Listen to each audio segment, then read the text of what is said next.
अगदी प्रतिकूल परिस्थितीमध्ये ज्यांनी स्वराज्याची नौका हाती घेतली त्या मराठी शाहीच्या महाराणी ताराबाई, स्त्री सखी राज्ञी जयवती असा ज्यांचा नामोल्लेख गौरव केला जातो त्या महाराणी येसुराणी आणि त्यांच्या कार्यकर्तृत्वाचा मराठी शाहीचा झेंडा अटकेपार पोहोचवणाऱ्या आणि भारतभरच नाही तर अगदी जगामध्ये देखील स्त्री शक्तीचा गौरव करणाऱ्या लोकमाता अहिल्याराणी होळकर, माता रमाई, माता भीमाई या तमाम स्त्री शक्तीच्या महानायकांच्या आणि महामानवांच्या स्मृतीत मी या ठिकाणी आपल्या सर्वांच्या टाळ्यांच्या गजरात अभिवादन करते। आज या ठिकाणी स्त्री सन्मान या कार्यक्रमाचं राजमाता लोकमाता अहिल्याराणी होळकर यांच्या जयंतीचं निमित्त साधून या ठिकाणी आयोजन केलेलं आहे। या माझ्या भावासाठी एकदा प्रचंड जोरात टाळ्या होऊन जाऊ। समाजासाठी प्रत्येकाच्या हातूनच कार्य होईल असं नाही, त्यासाठी देखील एक भाग्य असावं लागतं, इच्छाशक्ती असावी लागते। आपणही या समाजाचे काहीतरी देणे लागतो हा एक विचार मनामध्ये घेऊन त्यांनी या स्त्री सन्मान कार्यक्रमाचं या ठिकाणी आयोजन केलं आणि आपल्या भागातील माता भगिनींना उंबरठ्याच्या बाहेर पडण्यासाठी एक सुंदर असा विचार मंच निर्माण करून दिला। या विचार मंचावरती आमच्यासारख्या भगिनी आपली मतं व्यक्त करणार आहेत आणि तुमच्यासारख्या भगिनी ते इथं ऐकून घेणार आहेत आणि या दोन्हीच्या समन्वयातून खऱ्या अर्थानं समाज सुधारण्याचा विचार परिवर्तनाचा पाया रुजवण्याचं काम म्हटलं तरी वावगं ठरणार नाही असं त्यांच्या हातून झालेलं आहे। फक्त एक गिफ्ट बनवून नाही तर स्वतःला काहीतरी एक चांगला विचार घेऊन जाण्यासाठी आज या राजमाता लोकमाता अहिल्याराणीच्या जयंतीच्या निमित्तानं या ठिकाणी या समाज प्रबोधन कार्याचा भाग झालेल्या तमाम माझ्या मैत्रिणी भगिनींना सर्वांना सस्नेह जय जिजाऊ। खरोखरच समाज परिवर्तन होणं हे किती मोठं गरजेचं आणि काळाची गरज आहे असं म्हणलं तरी वावगं ठरणार नाही। अनेक घराण्यांशी लग्न संबंध जोडले जायचे आणि त्याचमुळं मालेगावांचेही दोन विवाह त्या ठिकाणी घडवून आणले, त्यांचे विवाह संपन्न झाले आणि मग जेव्हा लेकीच्या विवाहाचा प्रश्न समोर आला किंवा लेकीच्या विवाहाची वेळ आली त्यावेळेला खरं विलक्षण व्यक्तिमत्व काय आहे अहिल्याराणींचं हे आपल्याला तिथं आवर्जून पाहावं लागतं। कारण हा प्रश्न जर तुम्ही नीट लक्ष देऊन ऐका त्या पुढच्या गोष्टी अत्यंत महत्वाच्या आहेत। आज 350 वर्षानंतरही या गोष्टी आपण डोक्यात घेणं गरजेचं आहे ज्या अहिल्याराणींनी 350 वर्षापूर्वी घेतलेल्या होत्या। तर या ठिकाणी मुलीच्या लग्नाची जुळवणी करत असताना अहिल्याराणींनी कुठलाही मातब्बर सरदाराचं घराणं बघितलं नाही, राजे रजवाड्यांचं घराणं बघितलं नाही, तर त्यांनी निर्णय घेतला माझ्या लेकीचं मी स्वयंवर करणार। स्वयंवर सगळ्याला माहितीये, स्वयंवर म्हणजे काय? स्वयंवर म्हणजे आपल्या काही अटी शर्ती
आणि तो विचार आपण जपणं, त्याच्यावर अभ्यास करणं, चिंतन मनन करणं खऱ्या अर्थाने याची आज काळाची गरज आहे.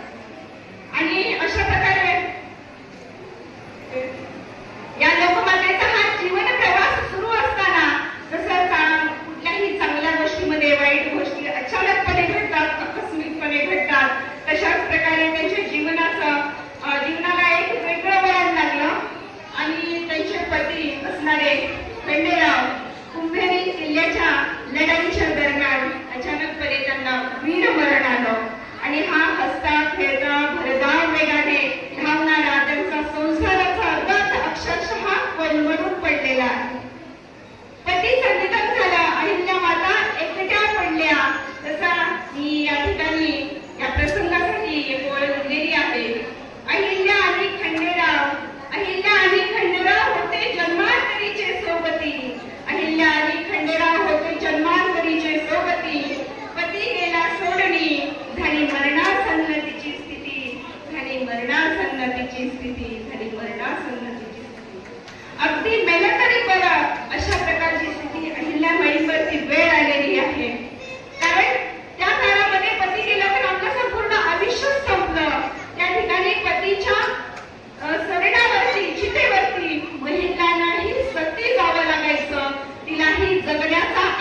बुद्धीचं, कौशल्याचं